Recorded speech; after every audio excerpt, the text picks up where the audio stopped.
Welcome to Lecture Online.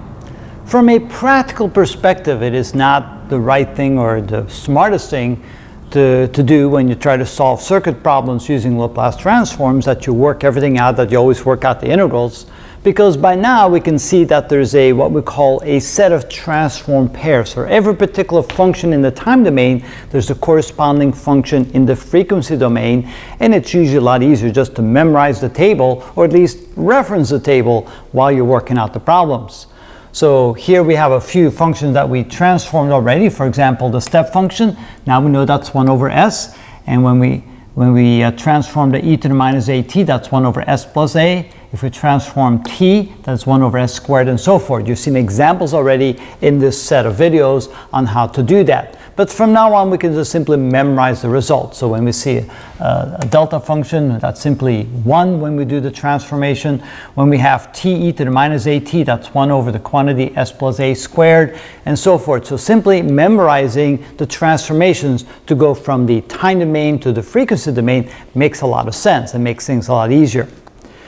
The question is, how do we go back from the frequency domain back to the time domain? Because essentially at the end we probably want to express our final answer for the circuit in terms of an answer in the time domain.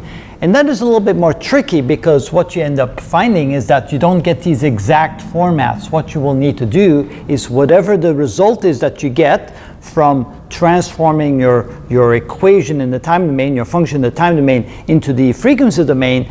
Now when you manipulate the solution there and then you want to transform it back, you'll find that quite often you will not see these exact formats. You'll have to algebraically manipulate them to make them look like that, or a combination of these things to be able to transform it back. So you'll see how to do that. We'll show you some examples of that particular technique. But at the very least, you should be able to go from left to right, from the time domain to the frequency domain, simply by looking up on the table or simply by memorizing the table, whatever is most convenient for you. I always advocate for trying to memorize at least some of these more common types of transformations, and that way it is very easy to go ahead and change your function in the time domain to the frequency domain. So here's a good basic set. If you know these, you know most of the ones you'll ever end up using.